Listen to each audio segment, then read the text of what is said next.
centralmente renovar nuestro compromiso por el desarrollo sostenible, que significa un desarrollo económico, un desarrollo social, un desarrollo ambiental articulado, que piense en el futuro.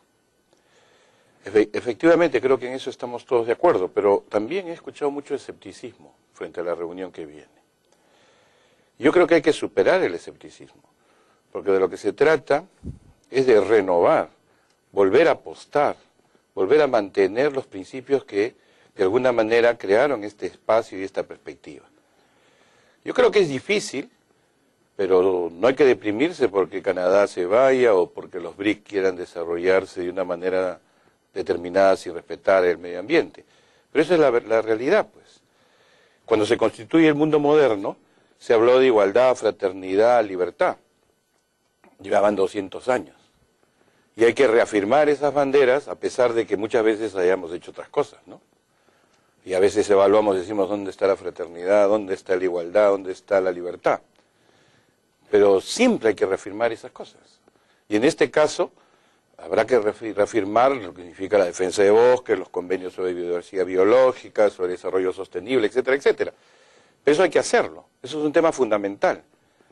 Y evidentemente que hay gente que tiró la esponja, hay países que tienen problemas, nosotros mismos estamos en una indefinición a veces.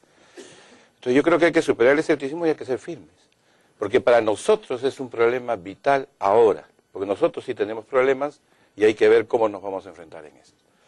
Un segundo tema de reflexión es que hay que repensar sobre esa distinción entre hombre y mundo, entre sujeto y objeto. Yo creo que esa visión que distingue el objeto del sujeto es una cuestión que debemos superar.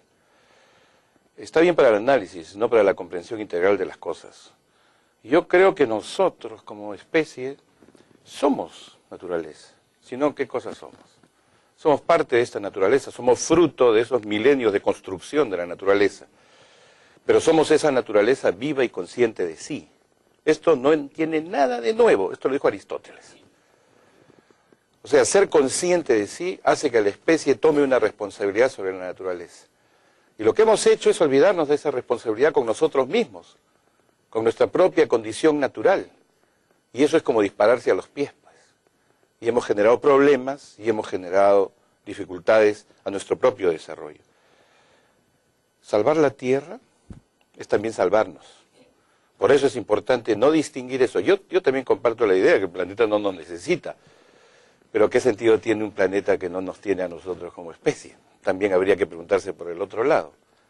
Nos interesamos mutuamente porque somos parte de lo mismo. Una tercera reflexión, porque muchas de las cosas están dichas y están muy bien dichas, pero yo quisiera insistir, aquí en la mesa se lo ha señalado, y lo ha señalado la panelista Paula, que me parece interesante, ¿no? Hay que recuperar los saberes ancestrales para integrarlos como respuesta a los temas de adaptación. Porque la gente de la selva y la gente de la sierra tienen experiencia en adaptación. Tienen una capacidad y una resiliencia gigantesca que probablemente la gente de la costa no la tiene. Entonces, si queremos enfrentar el cambio climático, y eso es un tema general, si el Perú quiere concentrarse en determinadas cuestiones, cómo vamos a enfrentar el tema del agua en la vertiente occidental, etcétera, puede ser muy importante recoger esos saberes tradicionales. Y hay estudios y hay trabajos sobre esa perspectiva. Yo creo que yo subrayaría el tema de la adaptación, no porque no considere importante el tema de la mitigación, pero considero que si nos van a pasar una factura, pues tenemos que saber cómo la vamos a pagar. No generamos significativos gases de efecto invernadero, 0.3, 0.4%. Pero el tema es que nos viene a nosotros un problema de desglaciamiento grave. Entonces nuestros acuíferos y nuestras aguas superficiales en costa van a ser un problema. Y todos ya sabemos cuáles son las cifras correspondientes a eso, 2% del agua en esta zona, 70% de la población, etcétera. Entonces ahí hay un problema que tenemos que enfrentar. Y mi última reflexión, coincido también, que es un problema de ética, pero en realidad en sentido estricto es un problema de bioética. Es nuestra relación con el entorno, nuestra relación con el mundo de los seres vivos con el mundo vegetal y animal. Pero es un problema ético en el sentido que también nuestra manera de enfrentar estos desafíos debe ser desde la mirada de los pobres en el Perú, porque como se lo dijo en la primera conferencia de esta noche, los que más van a sufrir son los pobres, en términos de agricultura, salud, etcétera. Pero no solamente eso, yo creo que hay que tener en cuenta que el cambio climático no es otra cosa que la multiplicación de las vulnerabilidades para la gente pobre. Entonces, el cambio climático va a hacer a los pobres más pobres. Y así como en el contexto internacional son los países pobres los que se vuelven más pobres o no pueden salir de la pobreza, en el caso concreto nuestro serán los más pobres los que tengan que enfrentar los mayores desafíos, porque son ellos los que viven en contacto con la naturaleza. Entonces, ahí está el problema. Entonces, es un problema ético, fundamental. Es un problema de tener un poco de sangre en la cara para enfrentar este problema en un país marcado por la desigualdad y marcado por la pobreza. Gracias.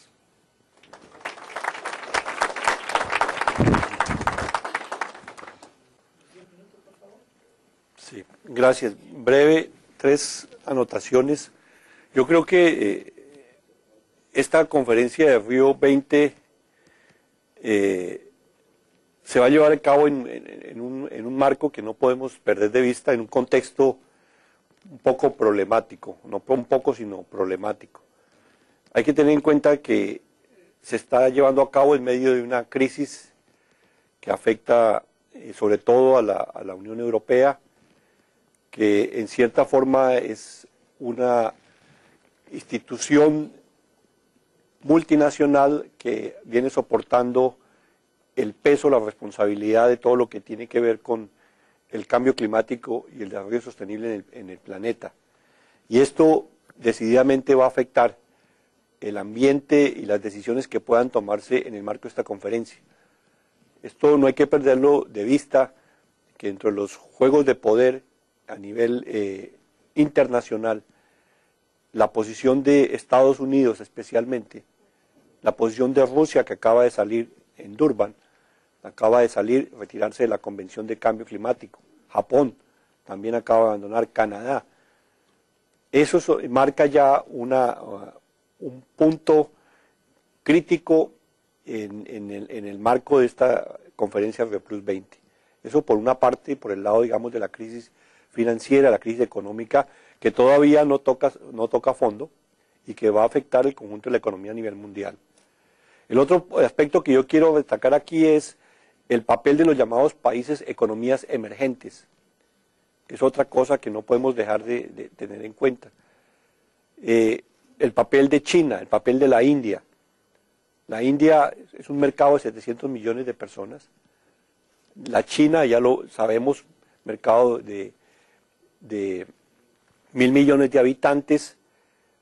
Pakistán, son mercados gigantescos que están determinando procesos especialmente económicos de demanda de materias primas, que son las responsables en cierto sentido que muchos de nuestros países hayan visto la bonanza y hayan visto un crecimiento económico durante los últimos años. Sobre ese crecimiento no podemos hacernos muchas ilusiones. El crecimiento ha sido basado especialmente en la exportación, no de productos con mucho valor agregado, sino especialmente de materias primas que van con destino a estas economías que están calentando toda la demanda a nivel internacional. Y China en este momento está creciendo, sigue creciendo a tasas del 8-10%, y lo hace con base en un incremento de su demanda, especialmente de materias primas. No en vano, en Perú, en otros países cercanos, la minería se constituye hoy en el eje fundamental del crecimiento económico. Pero ahí la pregunta es, ¿qué tan sostenible es esto en el momento en que venga la destorcida de la economía? Y ya el calentamiento de la economía china está saliendo a flote, y es posible que China en los próximos años empiece a disminuir también por los impactos ambientales, porque el tema del impacto ambiental en China, el efecto de la contaminación es creciente, y esto va a hacer de que China tenga que dar